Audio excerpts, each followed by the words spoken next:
there, it's Carrie. Thank you so much for joining me on this latest episode of Invisible Wounds Healing from Trauma. This is episode 24, and we're going to talk about how abusers use sex as a weapon. And I'm going to add a disclaimer here because we're going to be discussing specific aspects of sexual and domestic violence or intimate partner violence, and it can definitely be triggering. So if it is, pause the episode, do some mindful belly breathing or any of the other tools we've learned, or one that you like to use to get grounded, centered, and feel safe. And then come back when you're ready. I'm so glad we're walking the path towards healing together. So just a quick reminder, I'm not a clinician, counselor, or physician. I'm a certified trauma support specialist, a trauma and resiliency life coach, and someone with lots of lived experience with trauma. Also, the information presented in this podcast is for educational purposes only and not meant to replace treatment by a doctor or any other licensed professional. Also, if you're in a relationship where your safety, mental, physical, and emotional health are at risk, please call the National Domestic Violence Hotline at 1-800-799-7233 24/7 for help in leaving the relationship safely and other resources. And if you're in a situation where you feel that you are in immediate danger, please don't hesitate to call 911. You can also call the National Sexual Assault Hotline at RAINN, that's RAINN, 24/7 at 1-800-656-4673 for help and resources after a sexual assault. All right, let's dive in. In the past few episodes, we've really been focusing on the different dynamics of abusive relationships. You know, we've talked about what they look like, what they feel like, why we might make the choices we make in getting involved with an abusive partner, and unintended consequences such as suffering from a traumatic brain injury because of being hurt.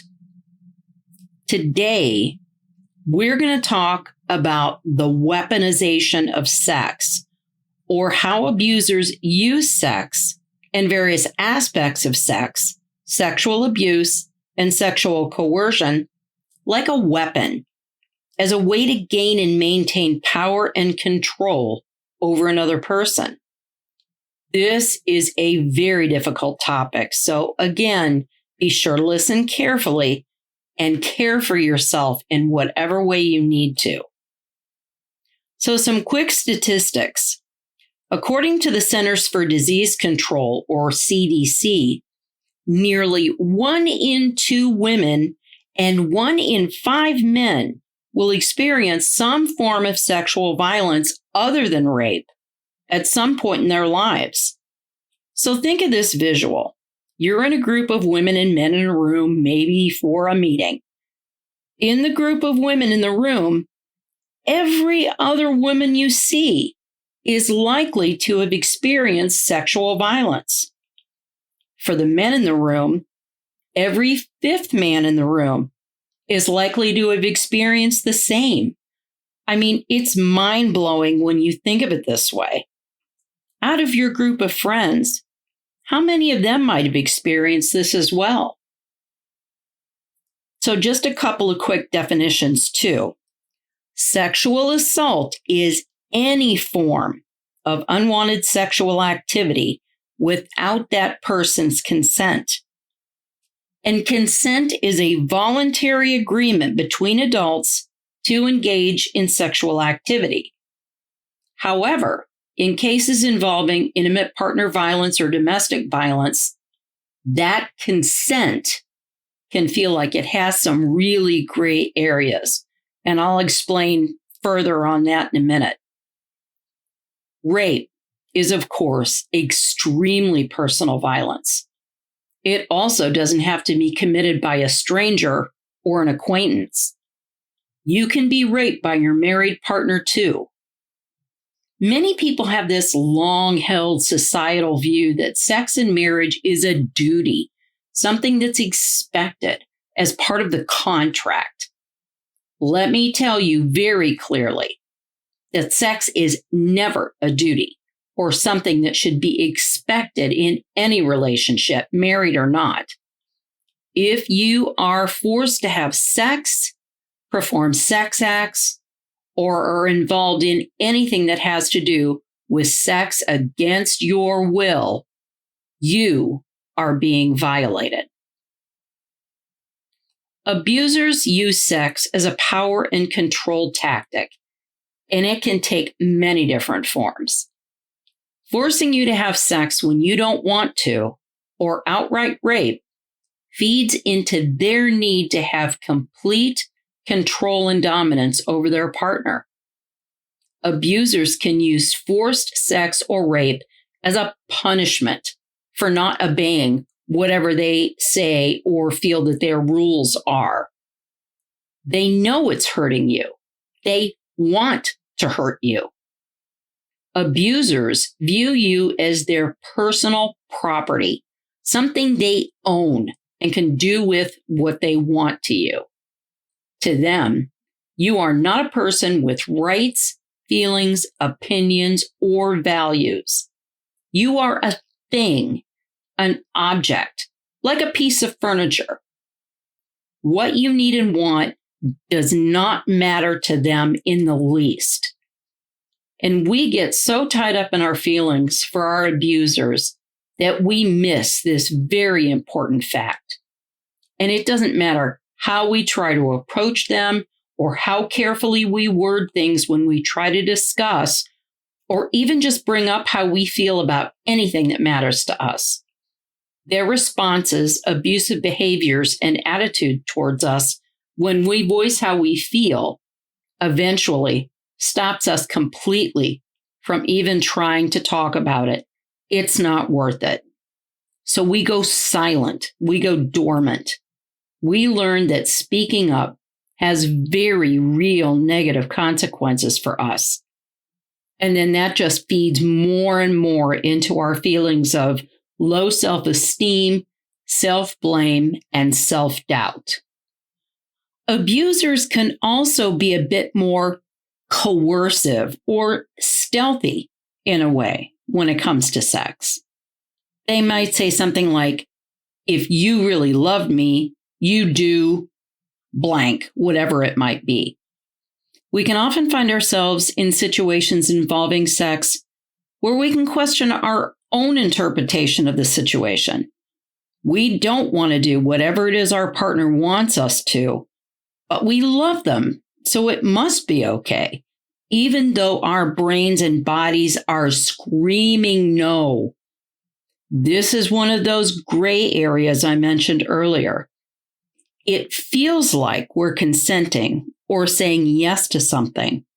But if everything in your being tells you that this is not something you want, you aren't consenting. Forced sex can also be a release for abusers, much like the way that a blow-up or hurting you in other ways can be for them. I know that almost always after my abuser would hurt, torture me, whatever he'd do to me, he always had to have sex afterwards. So there I was, hurt, terrified, horrified, and he wanted to have sex. That was the last thing I wanted. But I knew that if I said no, he would hurt me more. So not only did I have to do it, I had to pretend that I liked it and wanted it. Again, if I showed him anything less than being fully involved, it would end up in more abuse. So I would mentally retreat, detach from myself in both body and mind. I was like an actor in a play, feeling like I was someone else. I would tell myself, it's only sex. Let's just get this over with.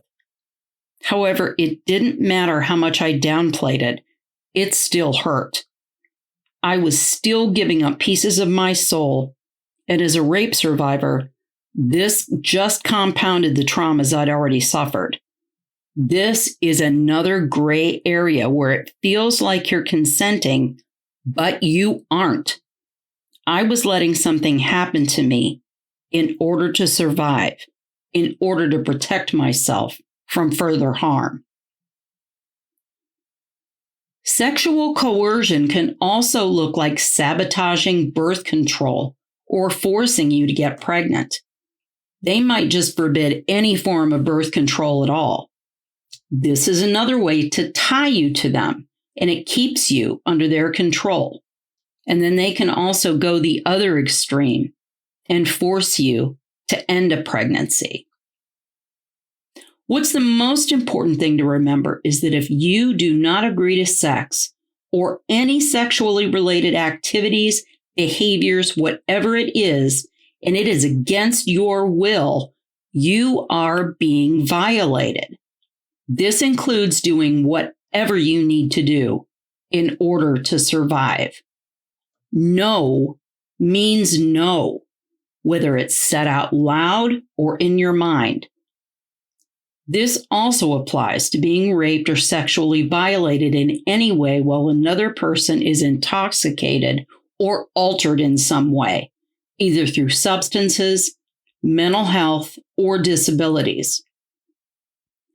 We can have such feelings of guilt, shame, self-blame, and embarrassment and pain around sex and our experiences of it, both good and bad.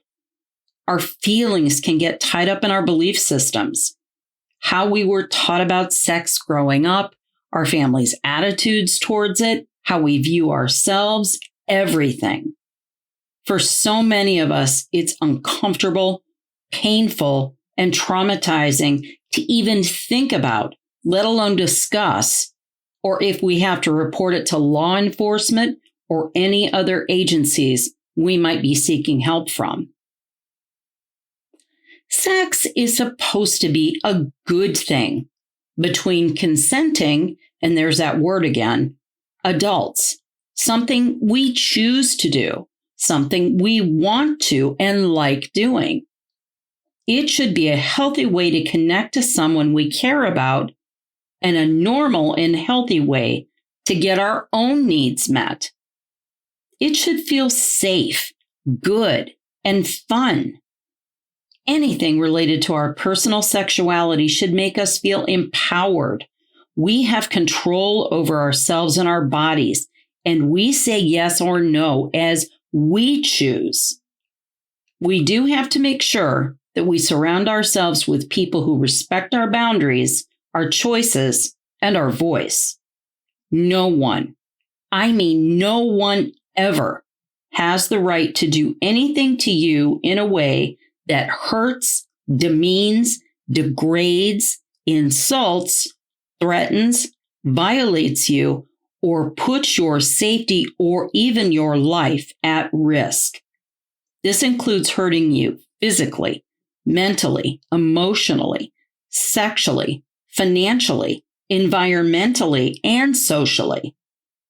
It is so important that we understand that what we've had to go through is wrapped up in so many different things, and it's impacted us in so many areas of our lives, ourselves, our whole being. It doesn't matter what we had to do or what we still have to do in order to survive, to keep ourselves, our children, and our families safe in the wake of abuse. Remember, help is out there. It exists. There are people and organizations ready to help 24/7 if you need to plan to get out of an abusive relationship safely. Again, please call the National Domestic Violence Hotline at 1-800-799-7233 for help in leaving the relationship safely and other resources. You can also call the National Sexual Assault Hotline at 1-800-656-4673 for help and resources after a sexual assault. And again, if you're in immediate danger, don't worry about the consequences. Don't worry about what might happen. Please call 911. Whew, deep breath. That was a super, super tough topic. Thank you for sticking with me through it. So this is where I like to close this out with a new exercise that we can add to that mindfulness toolbox we're building together. As always, remember you don't have to do this now or do it at all if you don't want to, but you might just listen and tuck it away in your mind for future reference. This is a visualization exercise designed to help us release some things we've been feeling or carrying with us. Things we can give ourselves permission to let go of. Things, emotions, feelings, people, places, events, thoughts that no longer serve us. Things that are holding us back, holding us down, weighing us down. We always start with our mindful belly breathing. Breathe slowly in through your nose, your belly naturally pushing out as you inhale to a count of 5. Hold your breath for a count of 1. Then slowly exhale out of your mouth. Your belly should naturally move in as you exhale to a count of 5. Do this 5 times. This exercise can be done either seated or standing. You can also do this with your eyes open or closed, whatever is most comfortable for you. If your eyes are open, you might just let them rest gently on something, maybe some surface that's not too busy.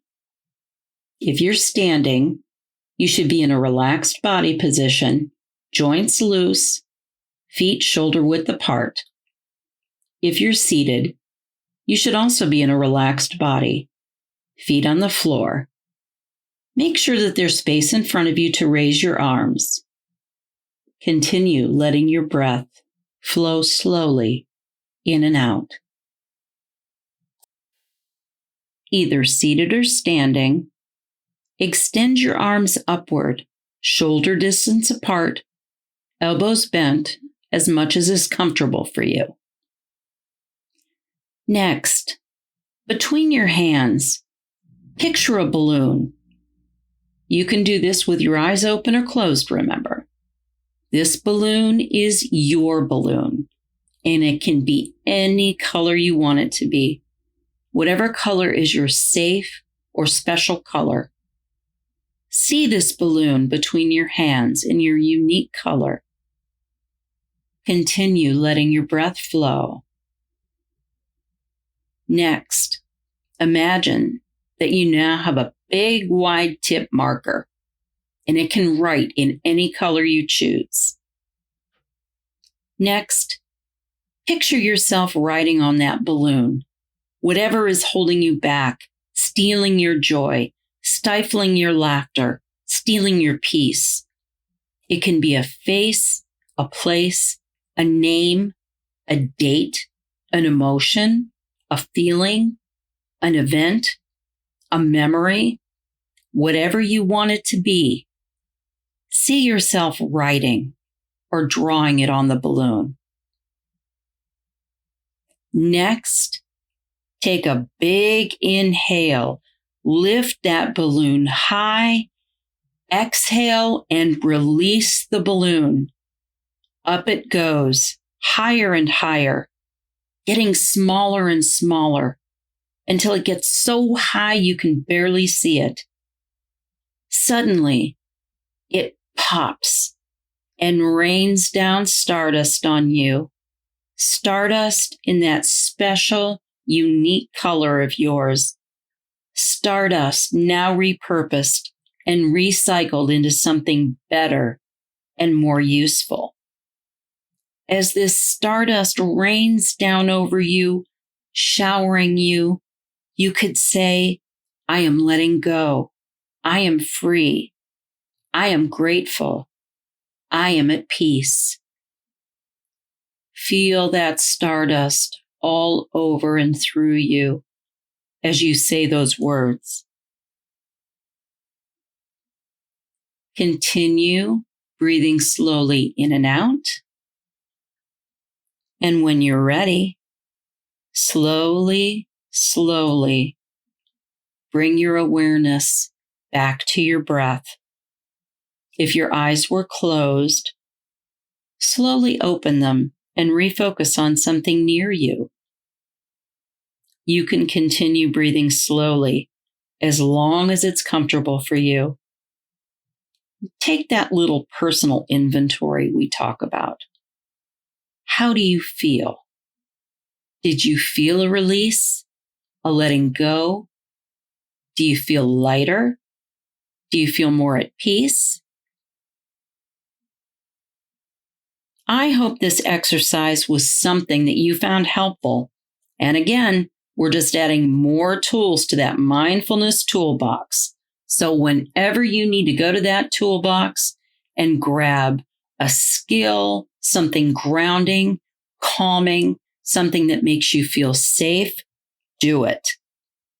I've created a list of all the techniques and exercises we've learned on my website, invisiblewoundshealingfromtrauma.com, and will continue to add to it as we go along.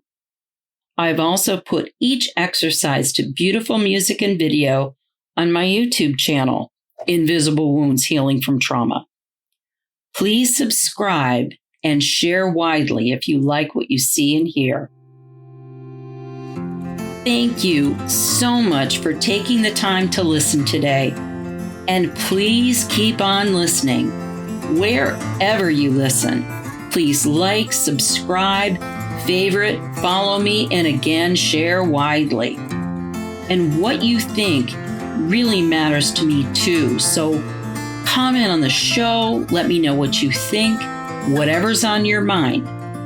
You can find me on Facebook at Invisible Wounds Healing from Trauma, on Twitter at Carrie Walker 58, and my website, invisiblewoundshealingfromtrauma.com. Look for my new episodes dropping every Monday on all of your favorite podcast, music, and listening apps. Please take extra good care of yourself. Add in lots of self-care, and we'll talk soon.